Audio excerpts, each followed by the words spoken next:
I'm going on 31 hours no sleep. We flew from Sydney, Australia to Austin, Texas for the Flock League. Can't wait for you guys to see that. But it's time to give you my top 50 running back rankings before I go to sleep finally. All right. Starting off with Jahmyr Gibbs as my 1A. I don't mind if you go Jahmyr Gibbs or Bijan Robinson here. I play in full PPR leagues. If you play in half PPR, you can rationalize going Bijan. But I do think there should be more of a conversation for Jahmyr Gibbs as the RB1 this year. Massively improved from year 1 to year 2. Last year, career highs averages in points per game, attempts, rushing yards, yards per carry, total yards, total touchdowns. Bijan did the same exact thing. Career highs and snap percentages, yards per carry, rushing yards, total yards. With the comparison tool, you can see that on the Flock site. But the thing is, we've already seen Jahmyr Gibbs finish higher than Bijan Robinson. We've already seen him kind of reach that ceiling of, 21.3 points per game last year. That is what you're looking for from your RB1. I don't think you can go wrong. I think it's a better offense in Detroit. He's already averaged more points per game. I'm projecting a decrease in Montgomery's usage this year. But again, if you play half PPR, you can rationalize Bijan. All right, at number 3, Saquon Barkley. All right, historic season in 2024, the 9th running back all time to reach 2,000 yards. However, you'll see every running back never repeated that. Like every running back who reached that high mountaintop was never able to repeat it. I'm not afraid to draft him. I don't care about the history of high usage running backs. It's just the guys ahead of him are younger, and they have, I think, more room to grow. But he is the best running back in his prime in a top 5 offense behind a top 5 offensive line. So I don't think you should really be hesitant to draft a Saquon Barkley. All right, let's jump into tier number 2. Devon Achane is my RB4. He had a legit shot to be the RB1 in fantasy just last year. If you look at the point per game scores that led running backs last year, it was Saquon, Gibbs, Bijan, and Henry. But you can see in splits with Tua Tagovailoa, Devon Achane actually averaged more points per game than any of those guys in that 11-game sample size. So don't be sleeping on Devon Achane as a potential RB1, as in the RB1. At 5, CMC. We all know CMC. You love him. The history of fantasy success is there. I mean, do I really need to tell you why you should bet on CMC at this point? In a lot of your leagues, you can get him in the second round. So you can go wide receiver, elite guy in the first round. And then CMC, who, if he stays healthy, he could, again, finish as the RB1. So, of course, I think we all know why CMC is there. At 6, Ashton Genty. Now, look, if you're an overreactor, you're probably going to be commenting right now and saying, well, what did he did in his first preseason game, though? He got negative yards. And, I mean, let's just relax. There's only like one carry that he had with the first team offensive line. Take it down a bit. If you look at top 10 rookie running backs in the last decade who were drafted in the NFL draft, these guys are averaging almost 21 touches per game. If you draft them that high, you feed them opportunities, and you're getting an elite talent who's going to be fed opportunities there. All right, jumping into tier number 3, Mr. Bucky Irving. If I have taught you anything this offseason, it's that Bucky Irving is the GOAT. But in case you forgot, in the last 2.5 decades, here are the only rookie running backs to have 240 plus PPR points, 47 plus receptions, and averaged over 5.2 yards per carry. It's Kamara, it's Jahmyr Gibbs, it's Bucky Irving. Don't sleep on Bucky Irving. There will be an ascension from year 1 to year 2, just like you saw with Devon Achane, all right? Don't be afraid. Scared money don't make none. At number 8, Chase Brown. We love us some Chase Brown. From week 9 to 17, he was top 10 in carries, targets, touches per game, fantasy points per game, and was RB5 in that span. More points per game in that span than Jahmyr Gibbs, Jacobs, Achane, Henry, Mixon, Kamara. This is a guy that is ascending. The team has talked about how they are going to feed him. Like this team, every chance you talk about the running back room, they're like, yeah, Chase Brown's the guy. Their offensive coordinators comparing him to Austin Eckler in Austin Eckler's prime. Do not sleep on Chase Brown as a second-round pick. You can take him in the second round. You can build around him as your second overall pick. At number 9, Derrick Henry. I'm not anti-Derrick Henry. You guys know I took Derrick Henry in the Flock League last year, and it led me to having a very good team, the best record in the regular season. Couldn't finish it off, but he was an incredible pick. I'm not anti-Henry. He's just another year older, but he's in a great offense, and I'm not afraid to draft him. I'm just more excited about those guys and the ascent that they can have compared to a Henry, who's in a great offense but getting up there in age. At 10, Jonathan Taylor. I'll be honest with you guys, rankings are going to change. This is week 1 of the preseason right now. Jonathan Taylor is a name that his ranking will drastically change if Daniel Jones is named the starter or if Anthony Richardson is named the starter, right? I mean, if you look at in splits, this is with Anthony Richardson on the left side of your screen, and you look at targets per game, JT averaged 1.6 targets per game in 10 games with Richardson. That's a 17-game pace of 27 targets. It's incredibly difficult in a half PPR, a full PPR league. You're relying on touchdowns and an offense that we don't know if it's going to be good or not. Now, if you look at the out of split, 4 games without Anthony Richardson last year, he was averaging 3.8 targets per game. That gets him up to about 65 targets on a year on a 17-game pace. That is what we want to see with the Daniel Joneses of the world. His ceiling is it's drastically different, whether it's Richardson or it's Danny Dimes, right? But I do love him. At 11, Josh Jacobs, extremely safe pick. You don't need to worry about the backups. Marshawn Lloyd can't stay healthy. He was a league winner in the back end of the season in a good offense, but I do think they're going to air it out a little bit more. At 12, Kyren Williams. Just got the contract extension done. We're talking about a young running back here who was RB2 in points per game in 2023, the RB10 in points per game last year. The only reason people aren't more aggressive with Kyren Williams and he's not locked and loaded as a second-round pick was because of their draft selections, in the past 2 years, Blake Corum, then Jarquez Hunter. However, both Corum and Hunter got a ton of work with the second, third, and fourth team in the first preseason game, which is not typically what you see from Sean McVay if he plans to heavily use a running back. He typically doesn't let them go crazy in preseason. So that kind of is another indication on top of the contract extension that Kyren's going to be the guy. Sure, some of the usage might come down, but this offense is going to be so good. I think you can bet on Kyren Williams. All right. Jumping into tier 4 here. I really love these guys who's like your RB2 in rounds 3, 4, 5, that kind of range. Starting off with Amarion Hampton. This is simple. Superior talent, first round draft capital. Najee Harris, can he see? I'm not even sure if he's legally allowed to drive at this point with his eye.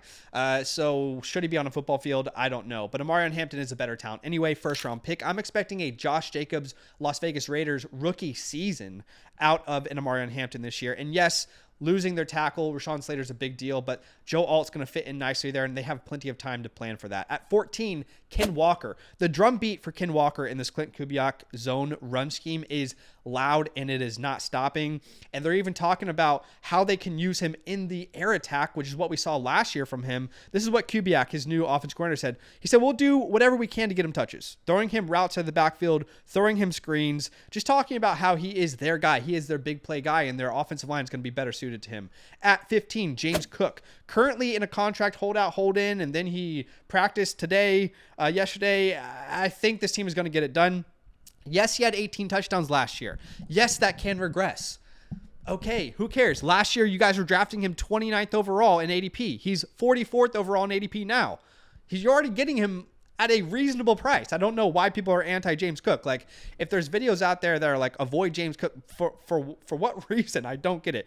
At 16, Alvin Kamara, who you can put at the top of this tier, honestly. He's been the definition of safety in fantasy football. He will be one of their premier weapons, if not their premier weapon in New Orleans. There'll be plenty of dump-offs for him. He's been a top 6 point per game scorer in 7 out of the last 8 years. Talk about safety. It's a gross offense, but if you're in any PPR format, half or full, he will have a incredibly safe floor. Yes, it will be disgusting. No, you don't want to watch the games.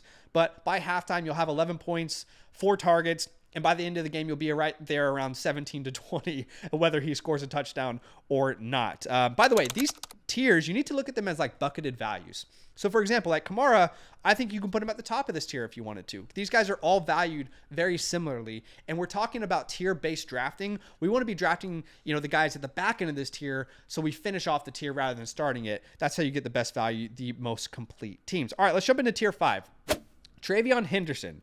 My personal opinion, and I've said this many times on this channel, is that he is this year's discount Jahmyr Gibbs. Yes, he didn't go in the first round, but this has been my stance. You can disagree, and that's fine, but I believe he's already this team's best rusher. He's already this team's best receiver. He's already this team's best big play threat, and you saw that in his first preseason game where he housed a 100-yard touchdown. For all of us Travion Henderson truthers out there, I don't think that helped us at all. It's just going to make it more difficult to get him in drafts, but I'm taking him at 17th. Yes, Ramondre is going to be involved, but you can't keep this guy off the field. At 18, you might be wondering why this guy is falling. Breece Hall. This isn't a question about Breece Hall's talent. I think we all agree he has the talent to be a top 5 running back in the NFL. It's a question of role. And Breece, in their first preseason action, where they did play a lot of starters, 50% of the snaps with the first team. All right, you can see Braylon Allen and Isaiah Davis both getting work. This just lines up with what the coaching staff has said all offseason. Look, I know Breece Hall has said I'm a workhorse, but the coaching staff has never said that. Breece has said, I'm not their guy. They didn't bring me in. So I know there's a lot to live up to. I mean, if he can recover to his 2023 form, he could be a league winner. Remember, in 2023, he only played 60% of the snaps and he scored over 17 points per game. So could he have that type of year this year? I could be ranking him too low. But it's scary to draft Breece Hall at this point. I'm going to be honest with you guys. The words are lining up with what the coaching staff and the way they're deploying this offense. It's all lining up as if it's going to be a true split backfield. And look, this screenshot you're looking at on your screen where I'm comparing Breece Hall from 23 to 2024, that is just one of the tools that you get access to with the Flock Fantasy Season Pass. Use a promo code LAND. It's only $34 when you use our promo code LAND. That's about $1.70 per week for the rest of the entire season. You're covered. You get complete access to the Flock Fantasy site. My rankings, not only off-season, but in-season, weekly, and rest of season rankings, all the premium tools on the Flock site, the trade calculator, the trade finder, the My Teams analyzer. You get 4 vouchers to come on our live stream and ask us questions. I'll be helping you with your fantasy team this year. You get access to my draft guide, all the draft guides on the Flock site, and the ability to enter Land Live community leagues. Best deal in the industry by far, and my rankings are constantly being updated over there. So definitely go get you a season pass. Check out the pinned comment. At 19, Chuba Hubbard. Breakout season last year, 16.1 points per game on a bottom third offense in the entire NFL.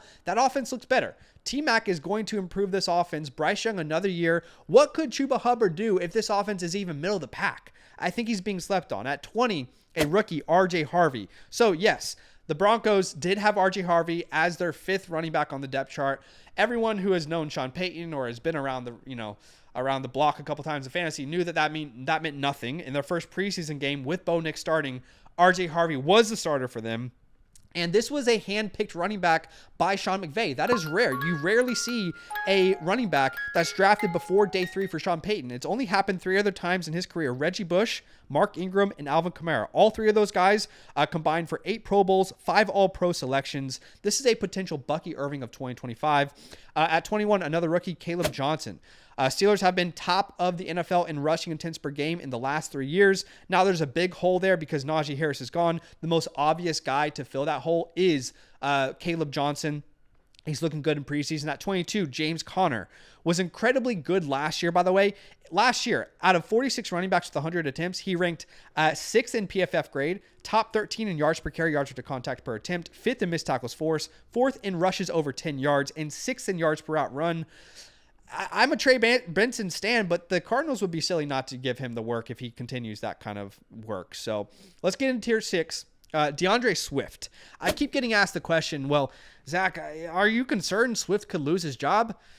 Totally. I get that concern, but to who? That's the problem. They would have to trade for someone, and none of us can really predict that because as much as I love Kyle Monangai as a sleeper, Rashawn Johnson, those guys are going to be involved, but DeAndre Swift is going to get that, that work through the air, the creative play calling. And to be honest, this offense is drastically improved specifically from the offensive line. If you look at PFF and Fantasy Points combined offensive line rankings, they're top 7 unit, ranking 9.5. And thankfully, Ben Johnson is a superhero for fantasy running backs. You can see every year in Detroit, he had a running back finish top 24 twice. So this could be a good omen for like your Rashawn Johnsons or Kyle Manon guys. At 24, Isaiah Pacheco, to me, the easiest running back to draft this year. He's incredibly cheap. He can be your RB3 on your team.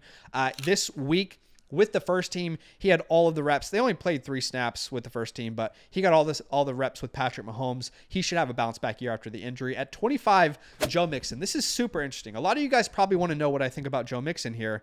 Well, he's either going to end up like the best fantasy pick you can make this year or a waste. I don't think there's really any in between. It's a difficult injury to digest. I don't think we 100% know all of the truth behind this injury, but it's clear that he is the RB1 in this backfield when he is healthy. And to be honest, the ADP right now, the way that he's falling, I would say it's an overcorrection.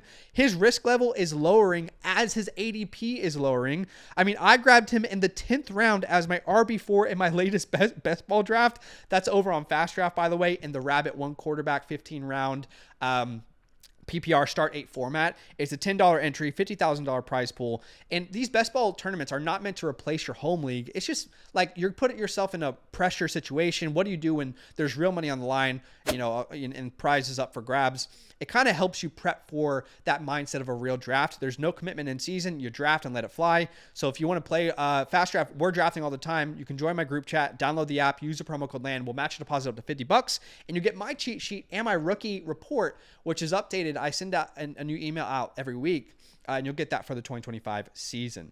All right, at 26 and 27, the veterans, if you will, the David Montgomerys and the Aaron Jones.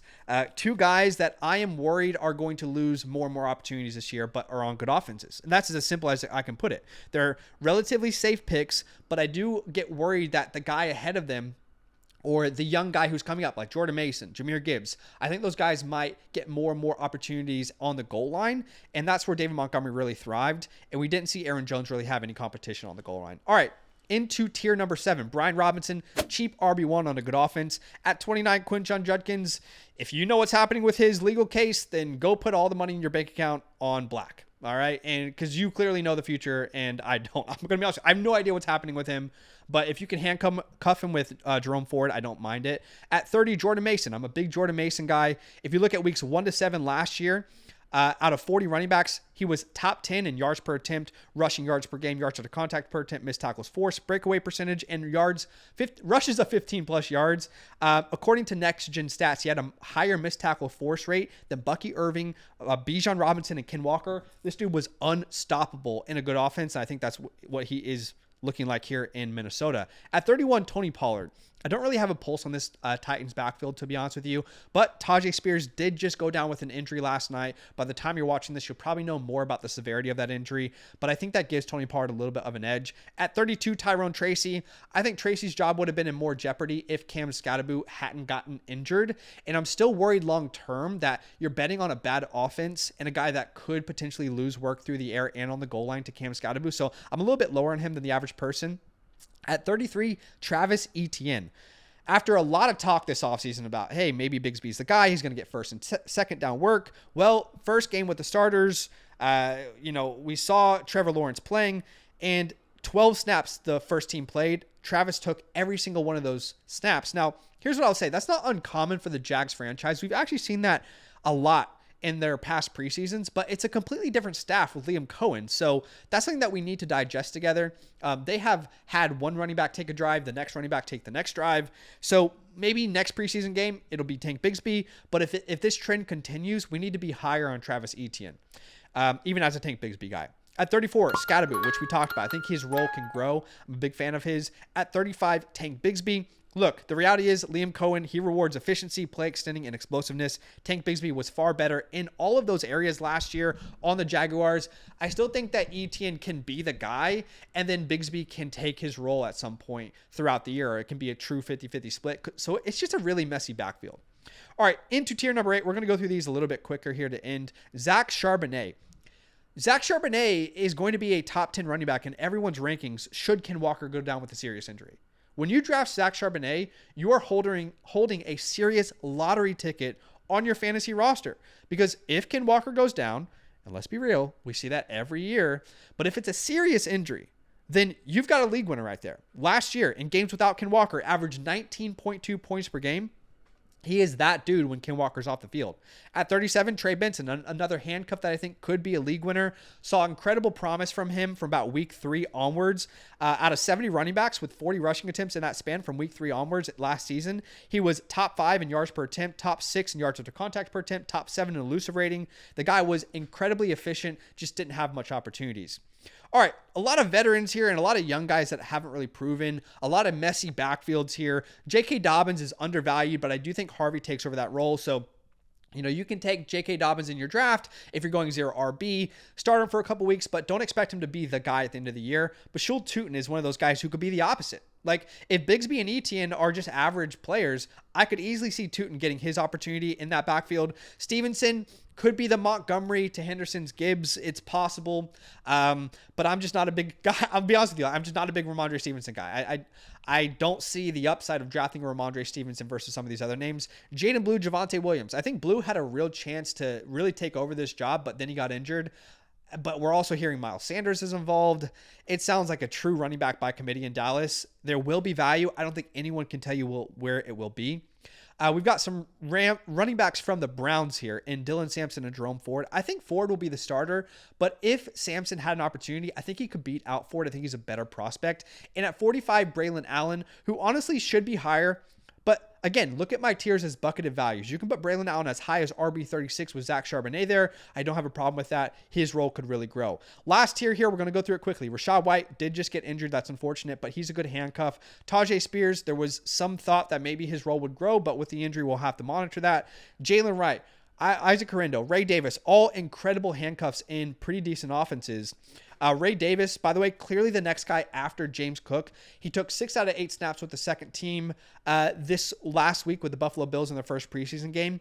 But then you got Woody Marks there, who was one of my favorite deep sleepers this year. I think he fits the Houston Texans offense way better than a Nick Chubb does. Think about it. Like in previous years when Joe Mixon went down or Dameon Pierce, for example, they preferred to use a Dare Ogunbowale in their offense, that pass-catching guy. That's what Woody Marks can be for an offense like this. That, by the way, might have to emulate the run through the air anyway. Woody Marks has over 200 receptions in his career as a rookie, so don't sleep on him. And then Kyle Monangai to finish off this list. I could have added like 10 guys to the end of that list, but that's where I stand today. I would love to know where you guys stand. Of course, these rankings are going to change and evolve, but they will be updated both on my cheat sheet, the draft guide, and the Flock Fantasy website. I appreciate you watching the video. Do me a favor, hit that like button to show some love. We are currently just over 22 minutes, so that was fast and furious. Hopefully it's helpful. Let me know if you guys want to see wide receivers, subscribe, all that nonsense. I got to go to sleep, all right? It's now 32 hours since I've slept, but love you. We'll see you in the next one. Draft with me every night this offseason on the FastDraft app, where there are over $250,000 in prizes waiting to be won. Getting started is easy. Download the FastDraft app, use the promo code LAND at signup to get your deposit match up to $50. That is 10 free drafts on us. And when you finish your first real money contest, I'll send you my 2025 rookie report and season rankings completely free. Check out the link in the pinned comment to start drafting today.